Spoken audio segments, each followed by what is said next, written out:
तो श्री राम जी से कहा, राघव आगे चलने के बाद राघव एक रास्ता जो है वो लंबा है, एक रास्ता थोड़ा छोटा है, लेकिन जो ये शॉर्ट कट वाला रास्ता है इसमें खतरा है, ताड़का नाम की एक राक्षसी। राम जी बोले, गुरुजी आप इसी शॉर्टकट रास्ते से चलें, हम अपनी बोहनी करें आने की, हम अपने अवतार लेने की अब शुरुआत करें, इसी रास्ते से चले। गुरु जी ने कहा ठीक है महाराज, जैसे चले दंडक ताड़क वन में प्रवेश किया। राम जी, विश्वामित्र जी, श्री लक्ष्मण जी को देखकर ताड़का दौड़ी। पुराने समय में हथियार का प्रदर्शन जब किया जाता था तो पहले मिस फायर एक फायर किया जाता था। बोलो भाई। तो यहां सुनी, ताड़का ने सुना क्या? जब विश्वामित्र जी को देखा, राम जी को देखा, लक्ष्मण जी को देखा, तो गोस्वामी जी ने सुनी क्यों लिखा? सुनी ताड़का। ताड़का ने जब देख लिया राम जी को तो राम जी ने अपने कंधे से धनुष उतारा और प्रत्यंचा को महाराज खींच के एक बार प्रत्यंचा की टंकार की आवाज की।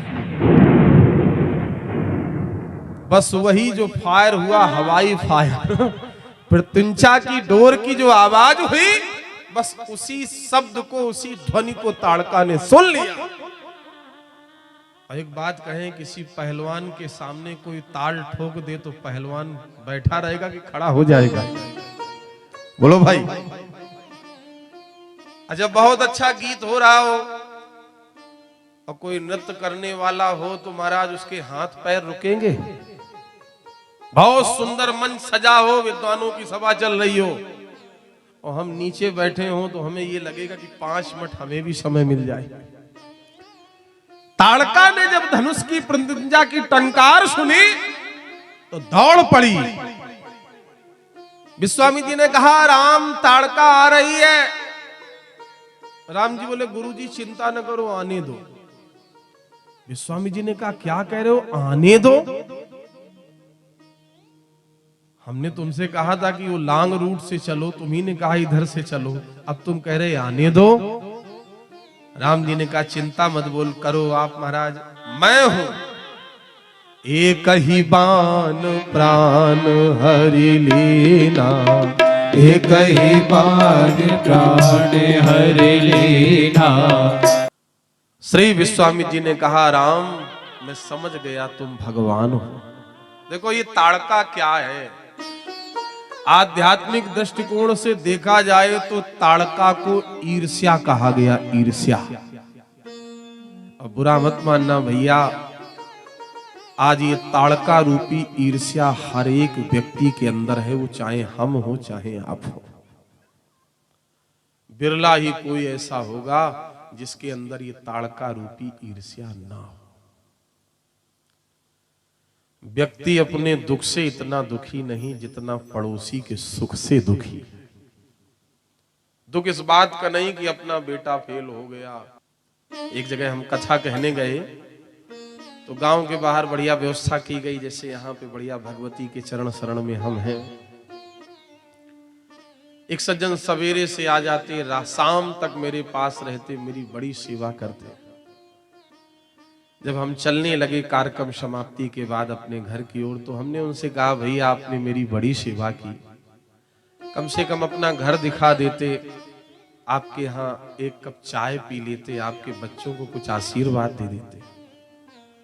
उन्होंने बड़े मंगलमय ढंग से कहा, गुरुजी आपके चरणों की कृपा से मेरा तो घर नहीं बना, लेकिन।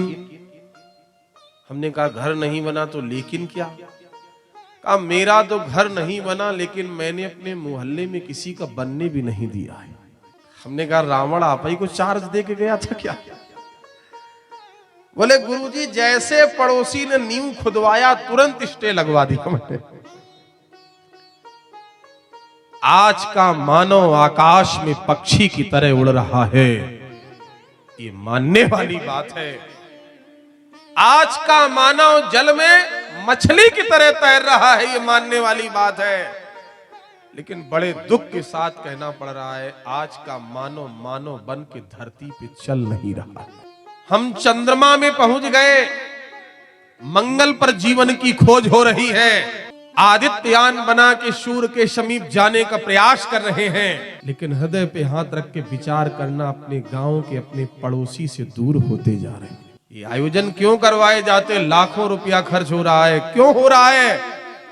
सिर्फ इसलिए कि हमारे पूर्वजों की जो परंपरा है महाराज, वसुधैव कुटुंबकम की, वो परंपरा समाप्त ना होने पाए। हम सभी हिल मिल के रहे, मिलजुल के रहे, हमारे गांव में राम राज्य।